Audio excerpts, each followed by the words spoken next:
Welcome to Layer the Alchemist, where we discuss all things heavy metal and hard rock. On today's episode, a review of the new Dokken release, The Lost Songs 1978 to 1981.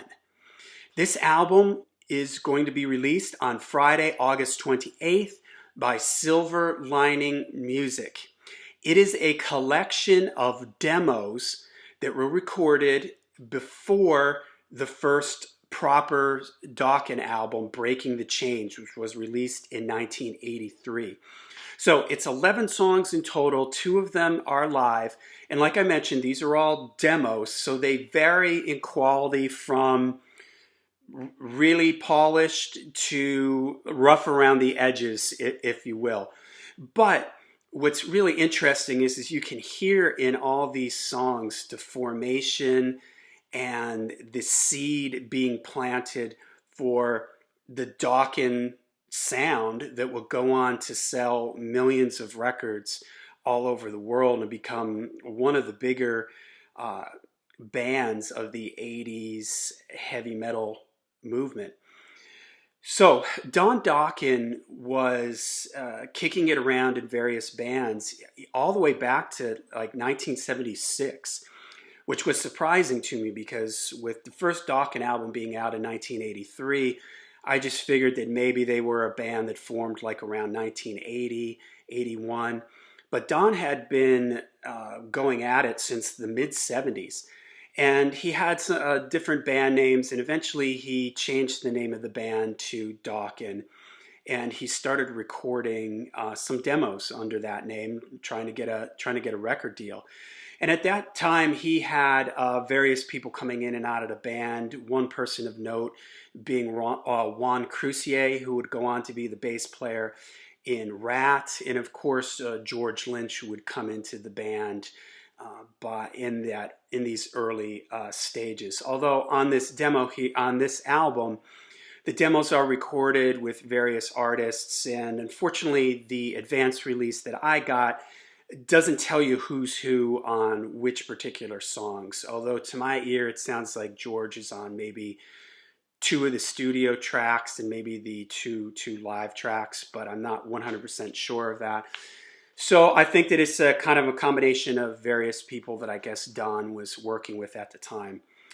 And what Don did is he recorded some of these demos in California, and then he went to Germany. And when he was in Germany, he met Michael Wagner, who would be a producer who would go on to be very big, working with Motley Crue and Metallica and Skid Row. And they formed a relationship where I guess he played him some of the songs. And Michael Wagner actually came back, I believe, to California for a little while. And then Don took Dokken back to Germany, again looking for a record deal, and did like a tour, I believe, of Germany. And in fact, if you look on YouTube, you can find a concert of them from 1982 where Don's playing guitar, Ron Crucier's on bass, George Lynch is on guitar, and they're playing a lot of the really early Dokken stuff that would land up on the Breaking the Chains album.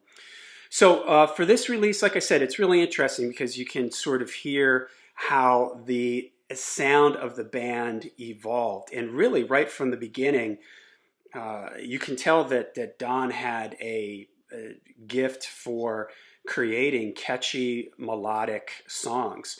The album opens with a song called Step Into the Light, which is has a real classic early Dokken sound to it, and it's a pretty polished recording. It sounds like it could have been on Breaking the Chains, so it has a real classic early Dokken feel to it, catchy melodic chorus. Day After Day is a really nice ballad. It has like a nylon string plucked guitar, sort of classical like guitar part in it. It's got a really nice chorus to it with some nice overlaid vocal harmonies. Just a really nice, catchy ballad. One of my favorite songs on here is called Rainbows, which is kind of like a dark ballad, kind of think maybe like Alone Again a little bit. Just kind of has a darker, a little bit of a feel to it, you know, sits back in the pocket kind of feel. And it's got this really heavy bridge part to it where after the second chorus, it goes into this like da da da da da da da da cash da da da da da da da da da da da da, like this is really kind of very metal sounding bridge part. And I'm pretty sure that this is George on this one. It sounds like his guitar playing.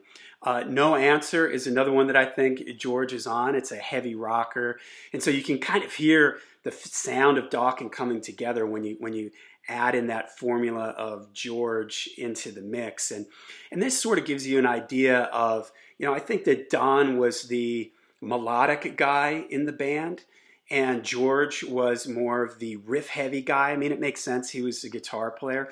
So on this album, you're not going to get anything super heavy like Kiss of Death or, you know, or the song Tooth and Nail, because I really think that those were the contributions of George in those songs, giving them that sort of darker, heavier sound.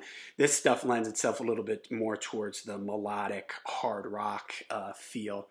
Felony, which is something that would appear on the Breaking the Chains album, but it's in a different arrangement here. It's more of like a heavy rocker right from the beginning, whereas on the Breaking the Chains, it has a little bit more of this kind of a bump, bump, bump, like a funky beat to it. That here, that doesn't come into a little bit later in the song. This is a bit more of a straight ahead driving feel to it.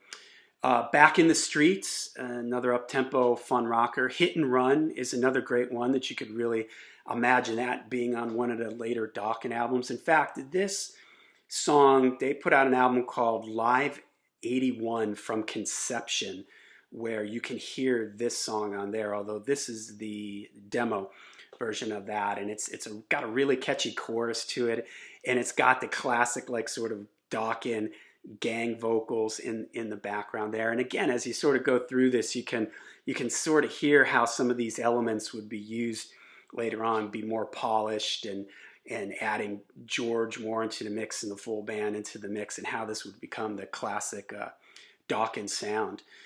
Broken Heart, like I mentioned, these are demos, so Broken Heart is kind of a lo-fi, probably the lowest in sound quality on all of these, but it's still enjoyable. I wouldn't say that it's distracting.